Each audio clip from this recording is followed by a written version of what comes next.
Hi, this is John with John's Workshop, and welcome to this episode on the Rolls-Royce Silver Cloud steering box.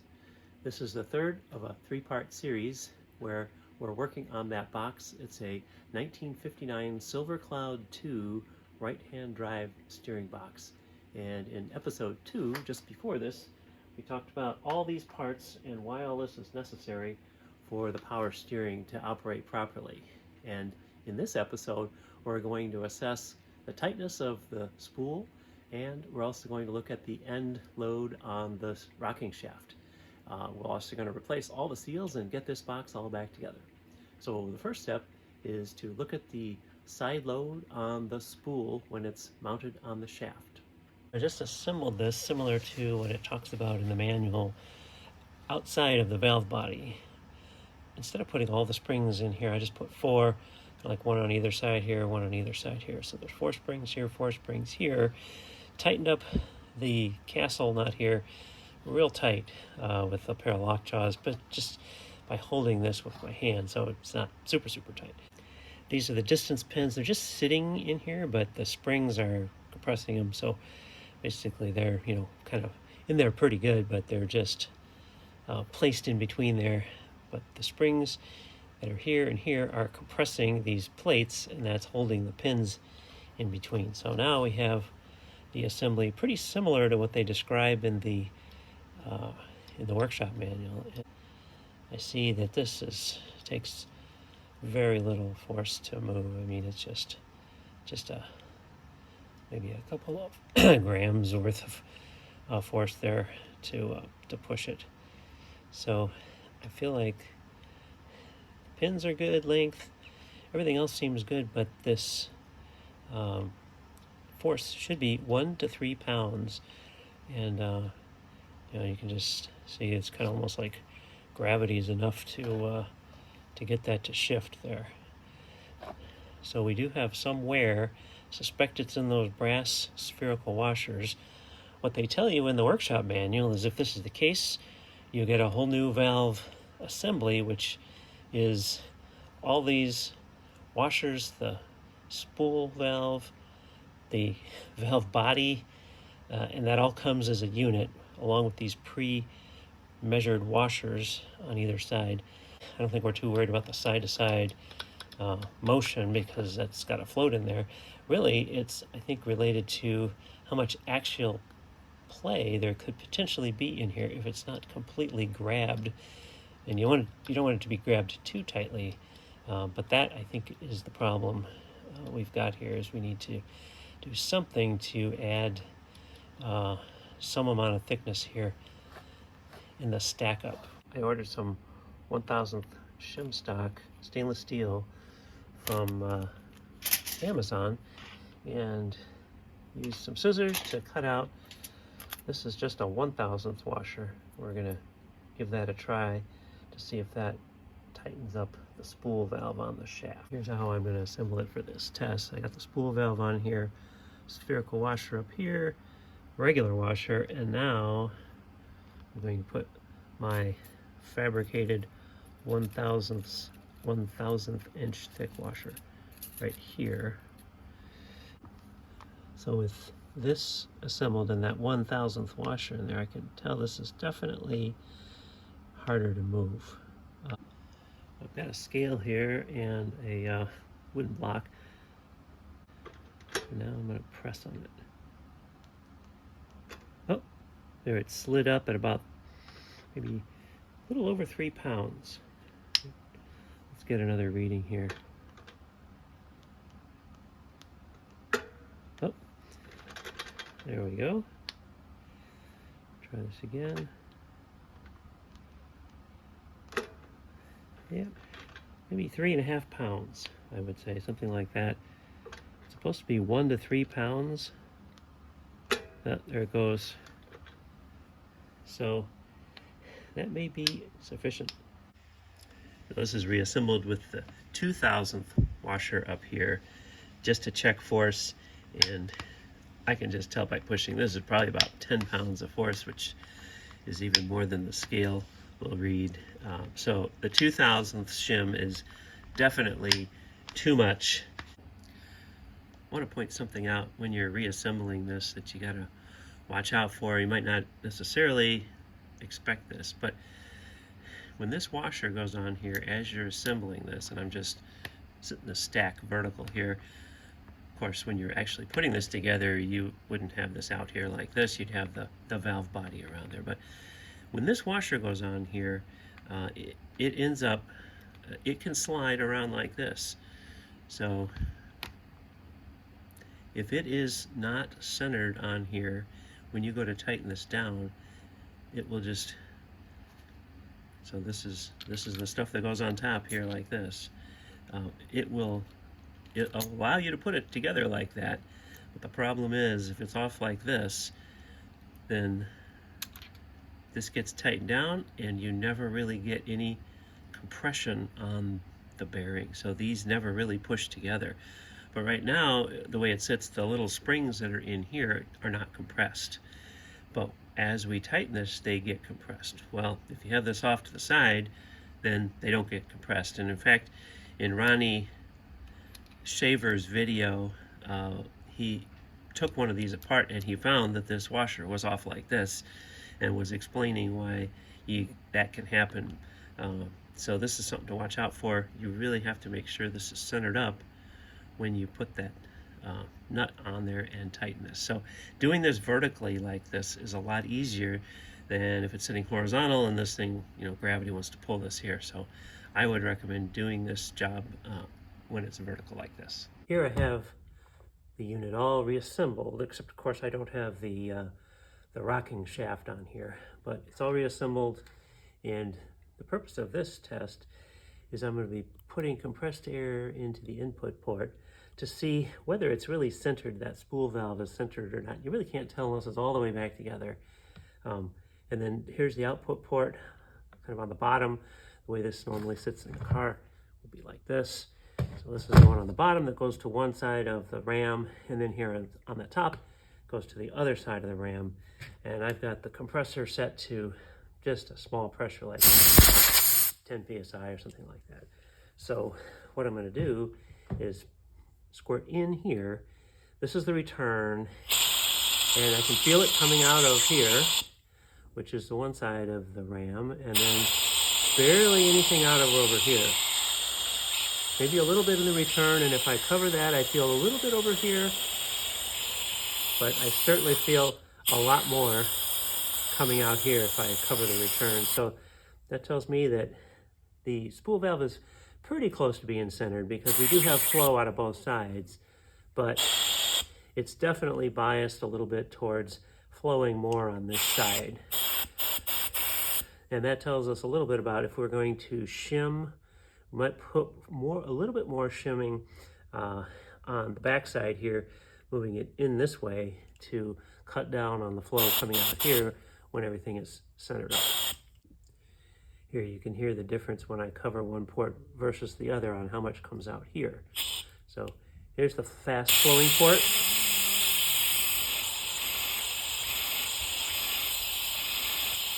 And the slow one. See, it doesn't make much of a difference because there's really nothing much coming out of here. But like I said, if I cover this, I do get flow out of over here. So if I cover these two, it's not like this one's completely closed off over here. It's just that the spool is not completely centered. So doing the air test, it showed that we really needed to move this spool valve to the right just a little bit, probably 0.5 or so. But if we look here at the original parts, there's really no way that we can make that happen, because unless we get in here and start sanding off parts of these washers, we're doing everything we can do here by adding a shim on this side to tighten things up. But we really can't go in here. I would recommend that I not go in here and sand on this. We could do that and put the 0.002 over here and take another 0.5 off over here, or 1,000th off on this side, and shift it that way.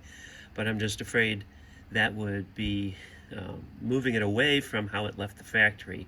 So instead of that, what essentially we're doing is we're concluding that the wear was all on this side, and it was about 1/1000th, because when we put the 1/1000th shim in here, that's when we get the side-to-side force that is required.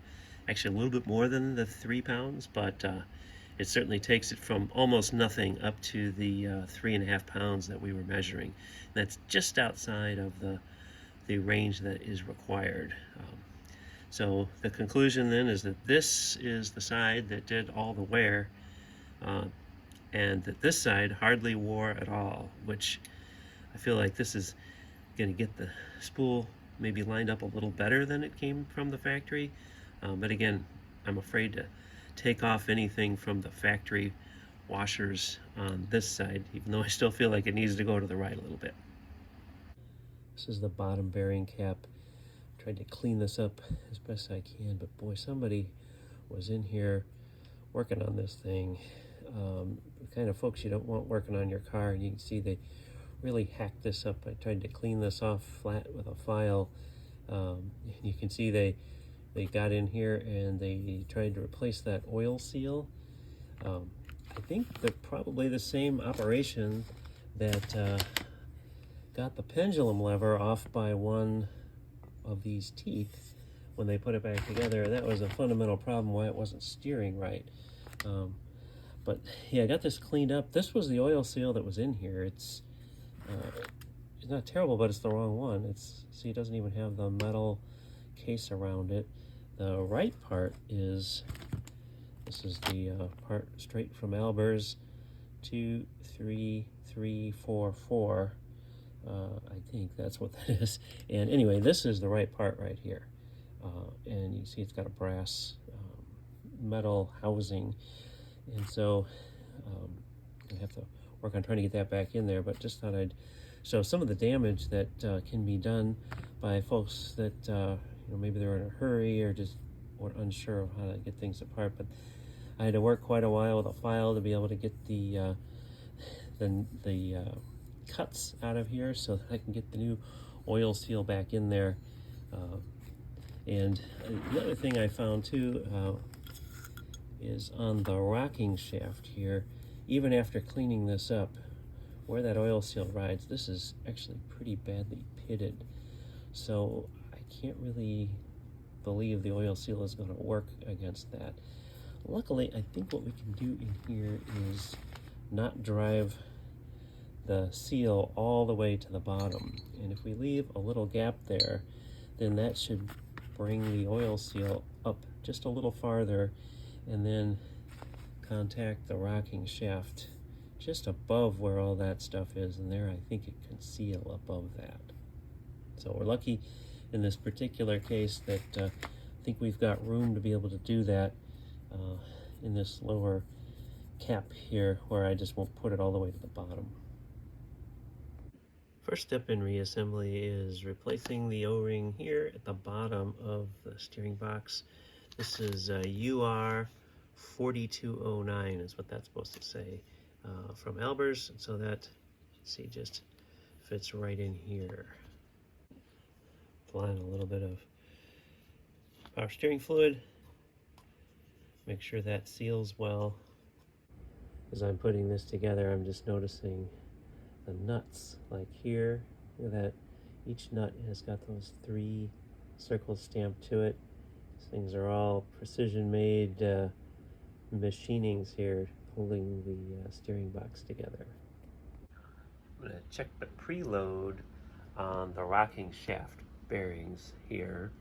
So we've got it put back together here, but there's nothing inside here. See, the rocking shaft in there is free to turn. There's no oil seal in here either at this point, and so I've connected a piece of fishing line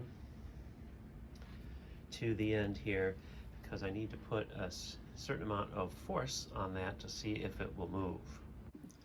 According to the workshop manual, you have to be able to move this through this 92 degrees that it can move with somewhere between 3 and 12 ounces if the parts are used, between 6 and 12 ounces if the parts are not used. So what I did is I just weighed these wrenches here. This is about 5.5 ounces, and I'm just using this fishing line and this screwdriver as a kind of as a pulley here almost, to try to see if I've got enough end load on the bearings. And you can see here, it just starts to move it from that location, from in here. It's just about enough to move it. So we're right on the edge of having sufficient force to move this. So I've been trying it at different locations here. Kind of depends on which way you're going, but just enough to move this. One wrench was not enough. So we're right on the edge.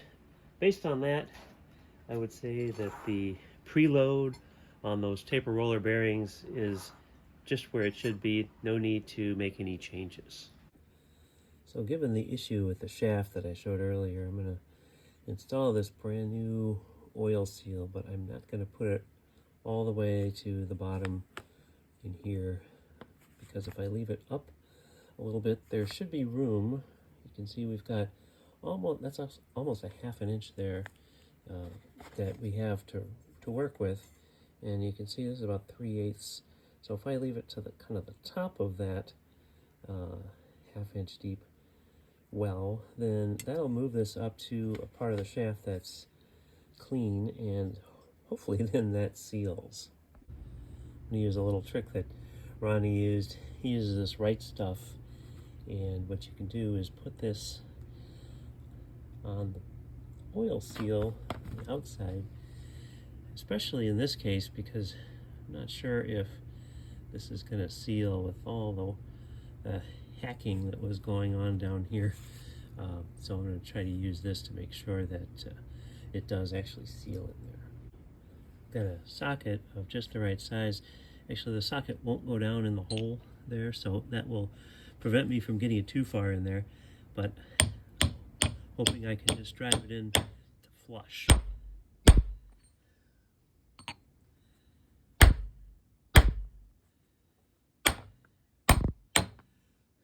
Feel like it's starting to go in.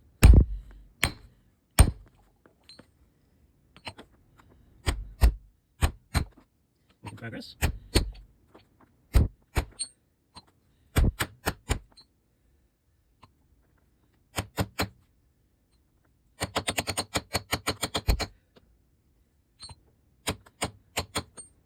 This is the washer that goes in there, and that can't be touching the brass. That has its own depth that it needs to be down there. That is in. You can see here the brass is not all the way bottomed out here. And that's intentional because we've got to be on a higher position on the shaft. So hopefully this will then make a good seal. This is the final assembly. I'm not taking it apart again, just showing here for later reference in terms of like the springs and the height that they are. And then what I'm going to do on the plate. So this plate actually says V4 on it, which goes with this one here. I'm going to put it in the other way around, because here you can see the marks where the piston was touching it. I don't think there's really any difference thinking about doing that. Thinking about putting it this way. Like I said, I don't see any difference in side to side. It's got a little bit of wear on it here. Kind of see where the V4 is there. Yeah, there it is. There's the V4 right there. Yeah, so I'm thinking that instead of having the springs ride on this side, we'll go ahead and put it in this way and let the springs ride on this side, and that way there's maybe a fresher surface here for the pistons to ride on. Okay, and here's the other side. See all the springs are in. And on this one, Same thing. This one says C2 right here. You can see C2. And this side was against the pistons, but I'm going to go ahead and flip it there around the other way just to wear on the other side instead. And then here is the 1,000th custom washer, and that goes on right before this goes on. There we go. And here's the replacement seal for UR 4703R, and that goes right here, which will then seal with this bottom cap that's got the bearing for the rocking shaft. Get this lubricated with some transmission fluid, and then just slip that on there like that. I was really not able to get this over top of that O-ring without what I thought was going to be cutting the O-ring. I'm actually surprised this isn't chamfered in the corner. It's just a sharp corner. So what I'm going to do is use the Dremel here to try to take off that corner just a little bit and hopefully allow that to get it to cover the O-ring without cutting the O-ring.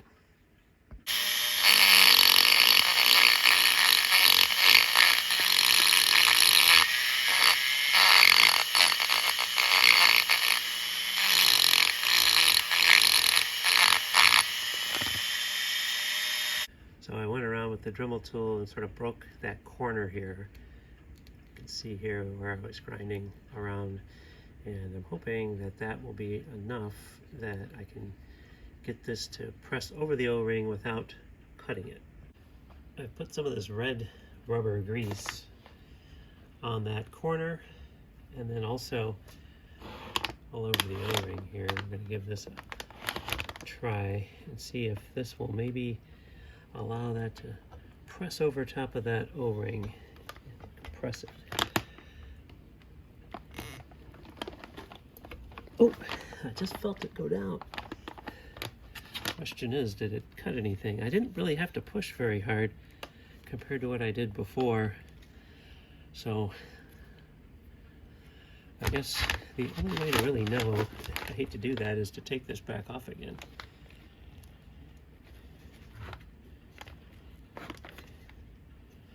And we'll see if it cut the O-ring or not. Okay, there's the O-ring. Actually, all the way around, it looks good. Yeah, I see no cuts in the O-ring. So I'm basically going to do that same process again and just make sure I get this together without cutting the O-ring. Here we go, putting it on for good.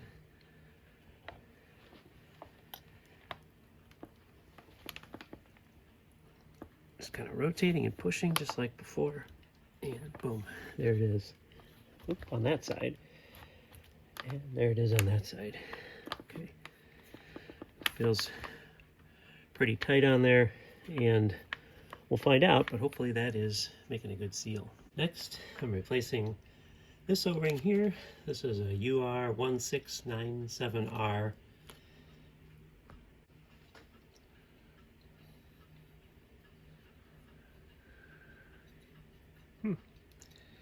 Looks a little bit big, doesn't it?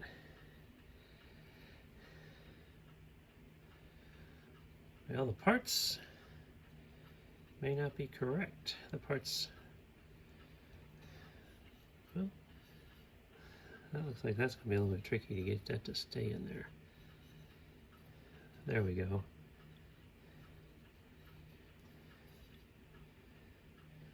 And there it's in.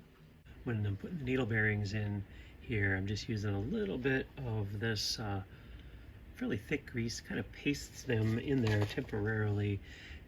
So I got a layer of that, and then I'm just going around and adding all the little needles inside there. Ready for a reassembly. I've got this part sitting on wood blocks just to keep it vertical. Got the needle bearings in here with some grease to hold them, and So the idea is to put this here and not lose any of the needle bearings.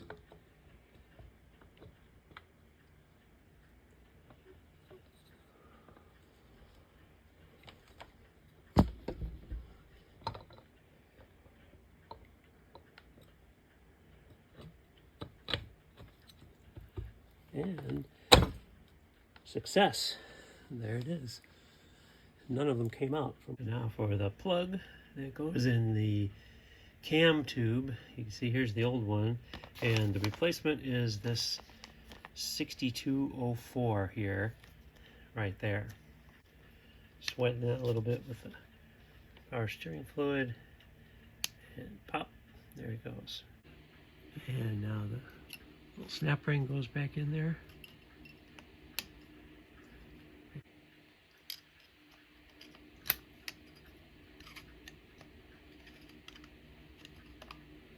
All right, that's in. I put aluminum foil around these sharp edges so that when I put the shaft in there, we don't risk cutting the brand new oil seal. And now the rocking shaft goes in.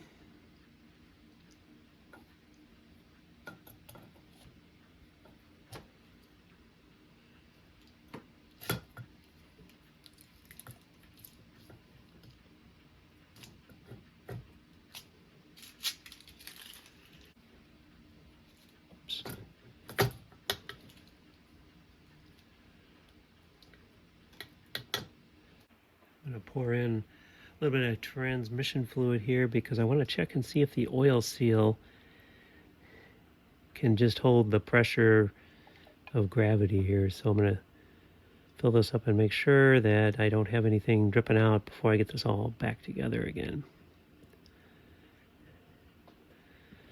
There we go. I've got to make sure I don't overfill it so it comes out the side here, but it is filled up enough. So I'm going to let it sit maybe overnight there to make sure we don't have any drips. And next we're going to replace the oil seal in that front cover. This is with the UR 4186R. To remove the old oil seal, I'm just using a socket here that fits close enough here, and we're going to drive that oil seal out. And there's the old one. And we're going to drive the new one in. I can get it started using this socket, which is a 1 1/8. Won't be able to drive it down in there with this one, but at least I can get it started. That's feels like a good fit on there. But you can see it's a little bit wide to get down into the hole. Clean this out. There was a little bit of sealant in there originally, and I'm going to replace that sealant here.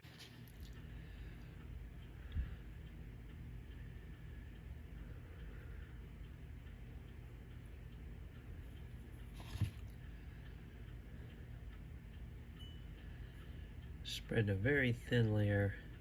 Most of this is going to get rubbed off as we install it, but just enough to make sure it's going to seal.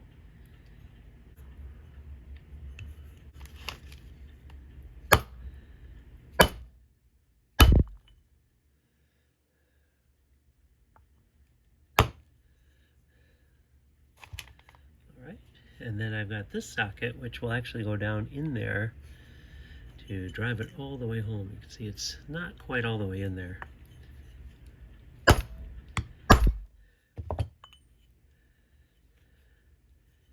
And there we go. You can see that looks like we're bottomed out all the way around.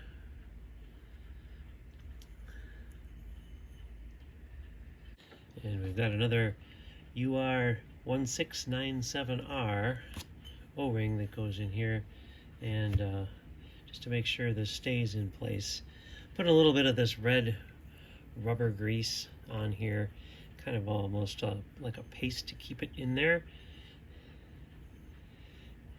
And these O-rings look like they're just a little bit big, but you can see it does fit in there.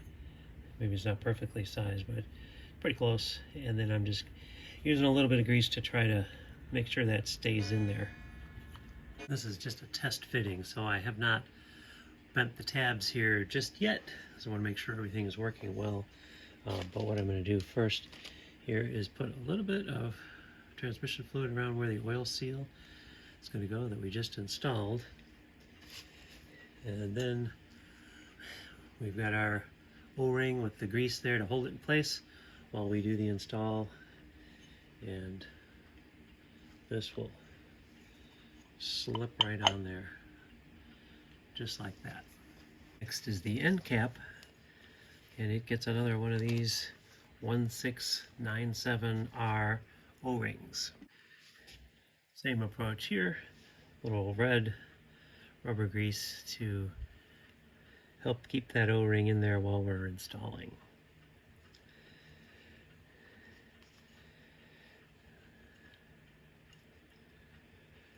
Again, these are just a little bit big, but you can get them in there like that. This is the top cap that goes on top of the rocking shaft, and here's that bearing. This race was somewhat loose in the aluminum casting here, and so I actually ran a small piece, you can just barely see it here, of aluminum foil around the edge from about here to about here, and making sure not to get that below this race. So it slid back down all the way, bottoming out here where it's supposed to. But that will just keep this a little bit tighter in here, which could help with any kind of looseness. But it was loose enough in here I could just, use gravity and this would drop out. So at least now it's in there a little bit better and taking up some of the slop. Not very much. This piece of aluminum foil just going around part of the circle here. And for those of you wondering how thick that aluminum foil is, you can see it's not a full thousandth, but reading it off this micrometer here looks like the 7.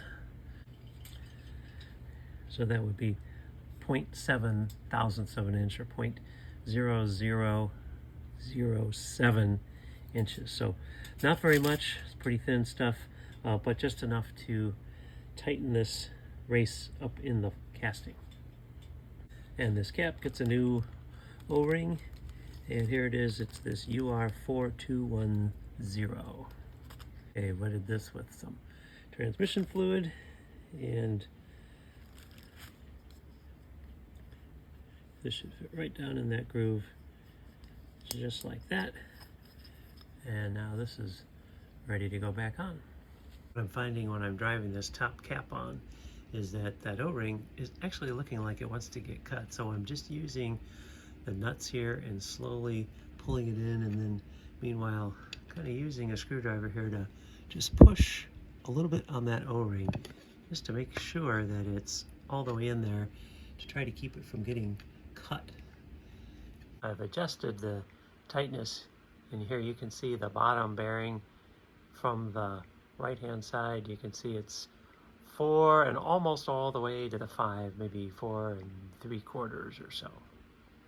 And the top one is just about the same. Here, counting from the left, it's about 4 3/4 or so. So they're pretty much the same. And the way I was determining how much play there was, you can really just feel it. And so at that tight spot, I was adjusting those to upper lower bearing adjustments simultaneously to get this to be just not loose. So you don't want it over tightened, but like if I move this off of the tight spot, it's very clear that it's wiggling. So you don't get your tight spot till just right about in here, and there you can see it's just like when I try to wiggle this, it just wiggles the whole thing, and I can feel that there's no looseness in there. Next step is to get this pendulum lever back where it's supposed to be. Got the pendulum lever mounted just the way it came off, which is, here's the index mark, and then here's the one that I made on the shaft. So those are lined up, and we know that it really needs to be 1 notch over this way.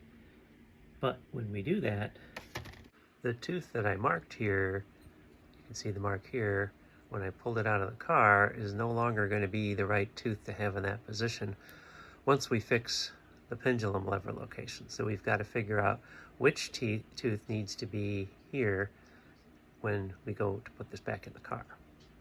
With the gear lined up to just how I took it out of the car, facing forward, I'm using this tripod here to just put it right next to the pendulum lever. So that's my marker.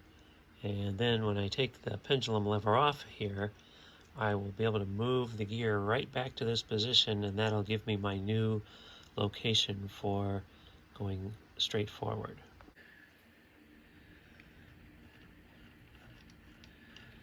And here we're going to go ahead and shift this over a notch.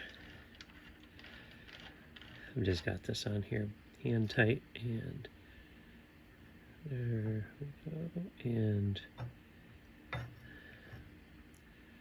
there's one notch over.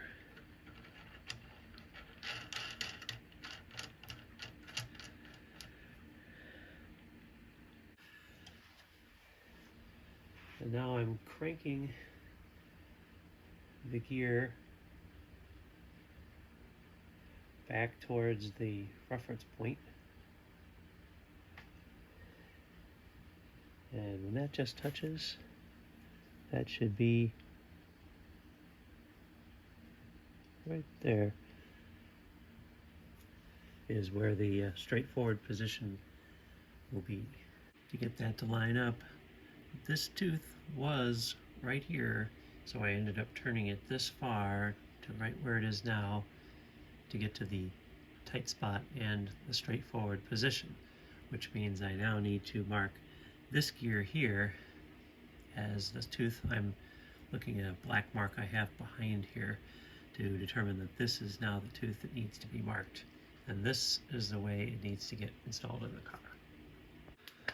So now I'm going to mark this tooth here, this silver Sharpie, and that is going to be the tooth that gets lined up with that mark, and that mark is aligned with the hole in the casting. And here with that transfer case installed, you can see here's that tooth that I just marked, and there you can see the mark behind it, and so that's the first tooth you can really see inside the casting. So that's the way we'll set this up as we get ready to put the gear in here from the bottom of the steering column.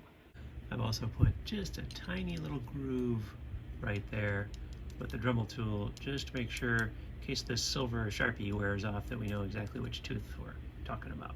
I'm going to put some low pressure air into the inlet port here, and I feel it blowing out of here, which is 1 ram. Not really much here, so it's about the same as it was before, and maybe a little bit out here. Yep. Mostly down here. Okay, now I'm going to actuate the valve in this direction, and we'll see where the airflow goes. Airflow going in here.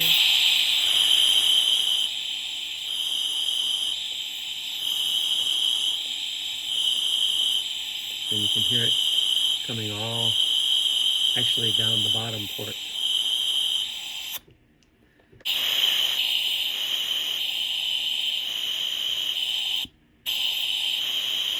Now you can hear it coming out the top.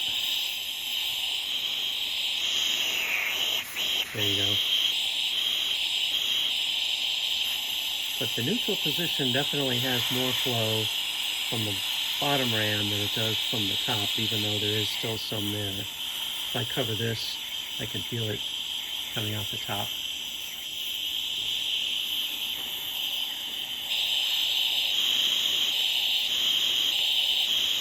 So the actuation is definitely working. One thing to note in this setup is that I've got this cover held on with these washers are in here, and I've got some shorter bolts because we need to hold this plate on here while I was actuating the valve here. Otherwise there's nothing to hold this plate on. So that's why I had this arrangement that you saw here earlier in the video. Otherwise I wouldn't have been able to do this. This is the large banjo bolt fitting here that does the return, and its O-rings are going to need to be replaced as well. And these are this UR2513R. So there are the new O-rings. You can see these original ones they're pretty flattened out. So since we're in here, we're going to go ahead and replace these O-rings. They fit real nicely in there. The end cap had to come off so we can do our final tightening here so that we can use the tabs to bend them up and lock a castle nut. I'm just going to use the channel locks here to grab this, and I've got it all the way towards the lock here, so see, I can just turn against what the resistance is there. Okay.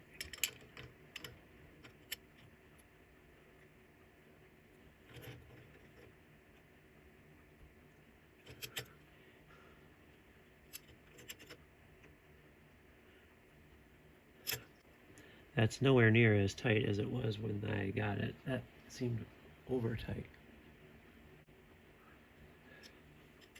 Okay, maybe one more notch is going to be about all I want to put on that. Looks like just a tiny bit more should be sufficient. That maybe.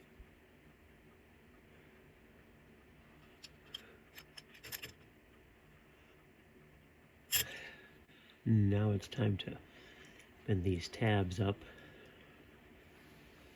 Flat blade here. You can start to bend them with the flat blade there.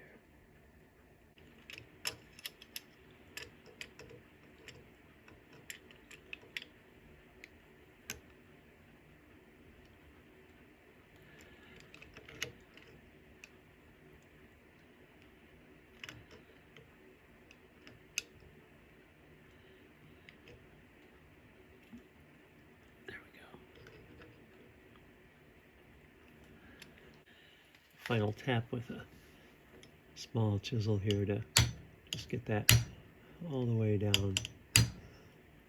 There we go on that side. And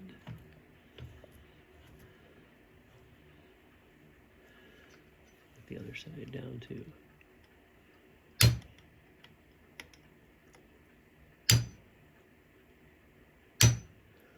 One last little tap right here. There we go. That's not going to come loose. And now the gear goes back on, lining up these two index marks that I cut in there before I pulled it off. And next we put on the CK610R O-rings for the three smaller banjo fittings. And with all the O-rings moistened and installed, these are ready to go back on the power steering valve. Did a final tightening on this nut here, and got to make sure we bend these tabs down to keep that nut from loosening up.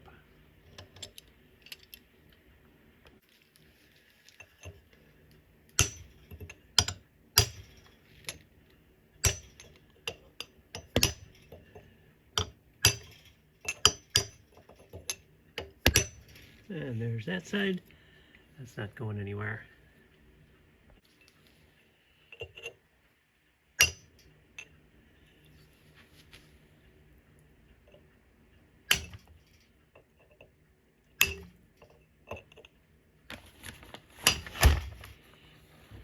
Alright, the other side looks pretty good too.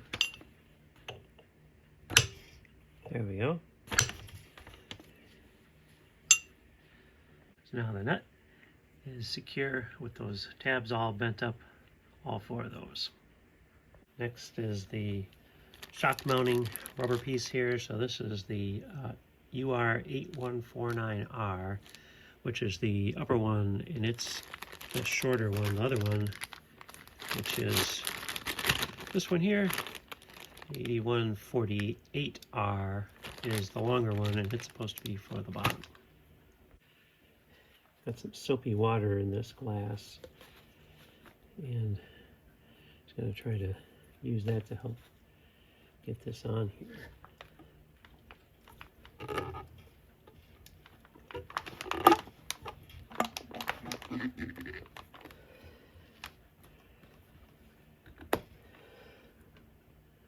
All right, got the first step on there. Yeah, this doesn't want to go up here.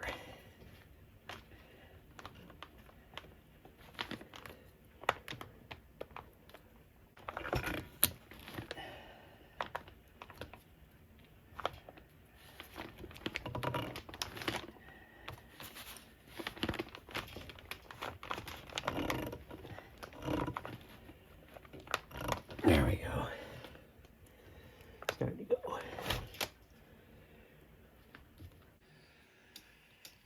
All right. Past that one. A little bit more soapy water on here.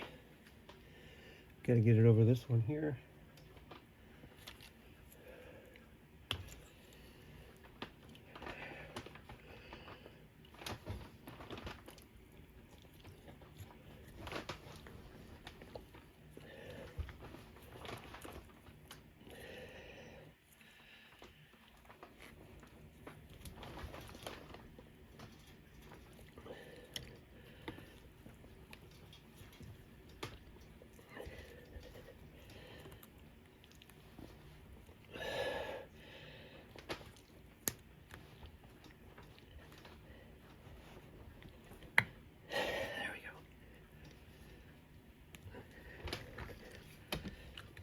There we go.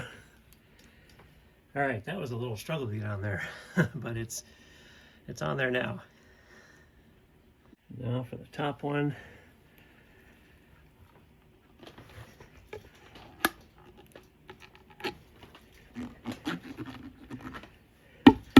That one's a little easier to get on because it just goes on that far. It stops at that first ridge. Here's the old bushing out of the front here. This was almost just like glue in there. So good thing we're changing that out. There's the replacement bushing there. It's UR 8175. So pretty pliable, and just shove that right in here.